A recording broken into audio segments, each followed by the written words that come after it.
Exodus 1. These are the names of the sons of Israel, that is Jacob, who moved to Egypt with their father, each with his family: Reuben, Simeon, Levi, Judah, Issachar, Zebulun, Benjamin, Dan, Naphtali, Gad, and Asher. In all, Jacob had 70 descendants in Egypt, including Joseph, who was already there. In time, Joseph and all his brothers died, ending that entire generation. But their descendants, the Israelites, had many children and grandchildren. In fact, they multiplied so greatly that they became extremely powerful and filled the land. Eventually, a new king came to power in Egypt, who knew nothing about Joseph or what he had done. He said to his people, "Look, the people of Israel now outnumber us and are stronger than we are. We must make a plan to keep them from growing even more. If we don't, and if war breaks out, they will join our enemies and fight against us. Then they will escape from the country." So the Egyptians made the Israelites their slaves. They appointed brutal slave drivers over them, hoping to wear them down with crushing labor. They forced them to build the cities of Pithom and Ramesses as supply centers for the king. But the more the Egyptians oppressed them, the more the Israelites multiplied and spread, and the more alarmed the Egyptians became. So the Egyptians worked the people of Israel without mercy. They made their lives bitter, forcing them to mix mortar and make bricks and do all the work in the fields. They were ruthless in all their demands. Then Pharaoh, the king of Egypt, gave this order to the Hebrew midwives, Shiphrah and Puah: "When you help the Hebrew women as they give birth, watch as they deliver. If the baby is a boy, kill him. If it is a girl, let her live." But because the midwives feared God, they refused to obey the king's orders. They allowed the boys to live too. So the king of Egypt called for the midwives. "Why have you done this?" he demanded. "Why have you allowed the boys to live?" "The Hebrew women are not like the Egyptian women," the midwives replied. "They are more vigorous and have their babies so quickly that we cannot get there in time." So God was good to the midwives, and the Israelites continued to multiply, growing more and more powerful. And because the midwives feared God, he gave them families of their own. Then Pharaoh gave this order to all his people: "Throw every newborn Hebrew boy into the Nile River, but you may let the girls live." About this time, a man and woman from the tribe of Levi got married. The woman became pregnant and gave birth to a son. She saw that he was a special baby and kept him hidden for 3 months. But when she could no longer hide him, she got a basket made of papyrus reeds and waterproofed it with tar and pitch. She put the baby in the basket and laid it among the reeds along the bank of the Nile River. The baby's sister then stood at a distance, watching to see what would happen to him. Soon Pharaoh's daughter came down to bathe in the river, and her attendants walked along the riverbank. When the princess saw the basket among the reeds, she sent her maid to get it for her. When the princess opened it, she saw the baby. The little boy was crying, and she felt sorry for him. "This must be one of the Hebrew children," she said. Then the baby's sister approached the princess. "Should I go and find one of the Hebrew women to nurse the baby for you?" she asked. "Yes, do," the princess replied. So the girl went and called the baby's mother. "Take this baby and nurse him for me," the princess told the baby's mother. "I will pay you for your help." So the woman took her baby home and nursed him. Later, when the boy was older, his mother brought him back to Pharaoh's daughter, who adopted him as her own son.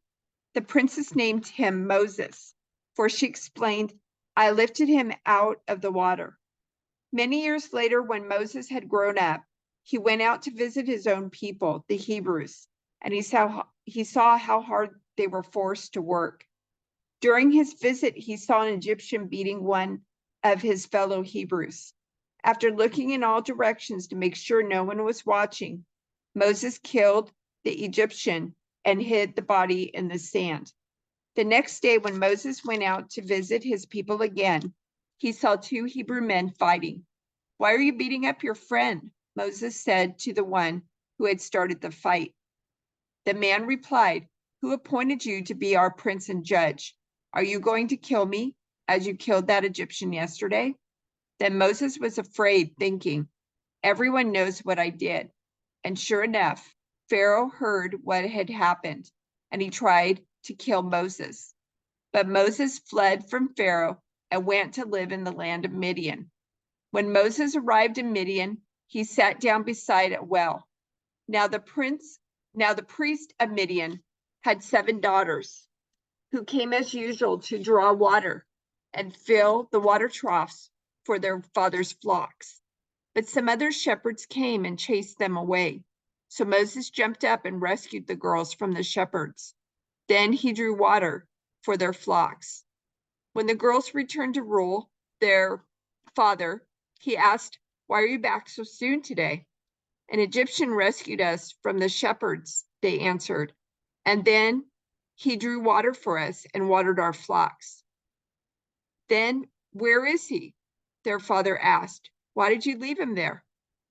"Invite him to come and eat with us." Moses accepted the invitation, and he settled there with him. In time, Reuel gave Moses his daughter Zipporah to be his wife. Later, she gave birth to a son, and Moses named him Gershom, for he explained, "I've been a foreigner in a foreign land." Years passed, and the king of Egypt died. But the Israelites continued to groan under their burden of slavery. They cried out for help, and their cry rose up to God. God heard their groaning, and he remembered his covenant promise to Abraham, Isaac, and Jacob. He looked down on the people of Israel and knew it was time to act. The sons of Levi were Gershom, Kohath, and Merari. The descendants of Kohath included Amram, Izhar, Hebron, and Uzziel. The children of Amram were Aaron, Moses, and Miriam. One day Moses was tending the flock of his father-in-law Jethro, the priest of Midian. He led the flock far into the wilderness and came to Sinai, the mountain of God. There the angel of the Lord appeared to him in a blazing fire from the middle of a bush. Moses stared in amazement. Though the bush was engulfed in flames, it didn't burn up. "This is amazing," Moses said to himself. "Why isn't that bush burning up? I must go see it." When the Lord saw Moses coming to take a closer look, God called to him from the middle of the bush, "Moses, Moses." "Here I am," Moses replied. "Do not come any closer," the Lord warned. "Take off your sandals, for you are standing on holy ground. I am the God of your father, the God of Abraham, the God of Isaac, and the God of Jacob." When Moses heard this, he covered his face because he was afraid to look at God. Then the Lord told him, "I have certainly seen the oppression of my people in Egypt. I have heard their cries of distress because of their harsh slave drivers. Yes, I am aware of their suffering. So I've come down to rescue them from the power of the Egyptians and lead them out of Egypt into their own fertile and spacious land. It's a land flowing with milk and honey, the land where the Canaanites, Hittites, Amorites, Perizzites, Hivites, and Jebusites now live. Look, the cry of the people of Israel has reached me, and I have seen how harshly the Egyptians abused them. Now go, for I am sending you to Pharaoh. You must lead my people Israel out of Egypt." But Moses protested to God, "Who am I to appear before Pharaoh? Who am I to lead the people of Israel out of Egypt?" God answered, "I will be with you. And this is your sign that I am the one who has sent you. When you have brought the people out of Egypt, you will worship God at this very mountain." But Moses protested, "If I go to the people of Israel and tell them, 'The God of your ancestors has sent me to you,' They will ask me, what is his name? Then what should I tell them? God replied to Moses, I am who I am. Say this to the people of Israel. I am has sent me to you. God also said to Moses, say this to the people of Israel. Yahweh, the God of your ancestors, the God of Abraham, the God of Isaac, and the God of Jacob, has sent me to you. This is my eternal name, my name to remember for all generations. Now go and call together all the elders of Israel. Tell them, Yahweh, the God of your ancestors, the God of Abraham, Isaac, and Jacob, has appeared to me. He told me, I've been watching closely, and I see how the Egyptians are treating you. I have promised to rescue you from your oppression in Egypt.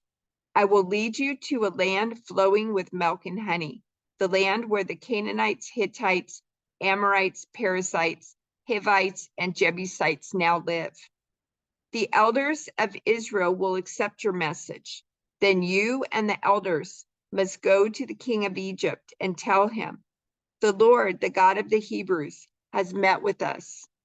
So please let us take a 3-day journey into the wilderness to offer sacrifices to the Lord our God. But I know that the king of Egypt will not let you go unless a mighty hand forces him. So I will raise my hand and strike the Egyptians, performing all kinds of miracles among them. Then at last he will let you go, and I will cause the Egyptians to look favorably on you. They will give you gifts when you go, so you will not leave empty-handed. Every Israelite woman will ask for articles of silver and gold and fine clothing from her Egyptian neighbors and from the foreign women in their houses. You will dress your sons and daughters with these, stripping the Egyptians of their wealth. But Moses protested again. What if they won't believe me or listen to me? What if they say the Lord never appeared to you? Then the Lord asked him, what is that in your hand? A shepherd's staff, Moses replied. Throw it down on the ground, the Lord told him. So Moses threw down the staff and it turned into a snake. Moses jumped back. Then the Lord told him, reach out and grab its tail.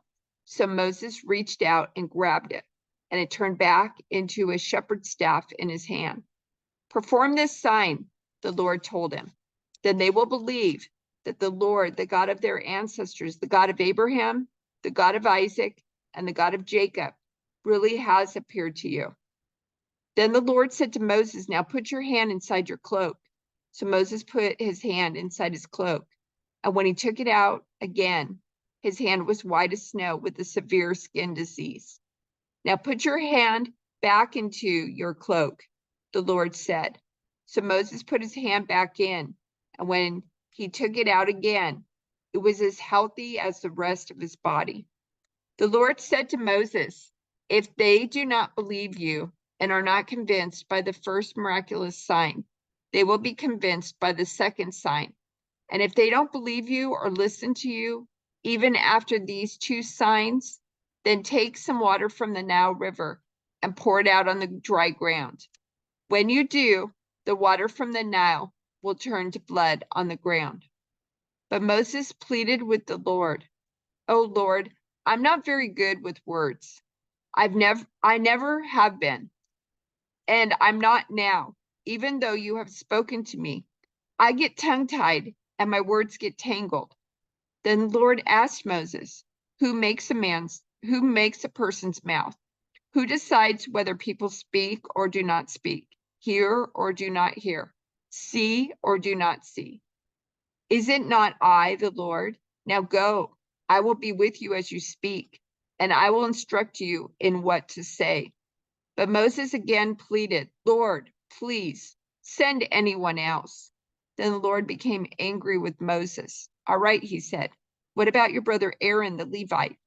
I know he speaks well, and look, he is on his way to meet you now. He will be delighted to see you. Talk to him and put the words in his mouth. I will be with both of you as you speak, and I will instruct you both in what to do. Aaron will be your spokesman to the people. He will be your mouthpiece, and you will stand in the place of God for him, telling him what to say. And take your shepherd's staff with you and use it to perform the miraculous signs I have shown you.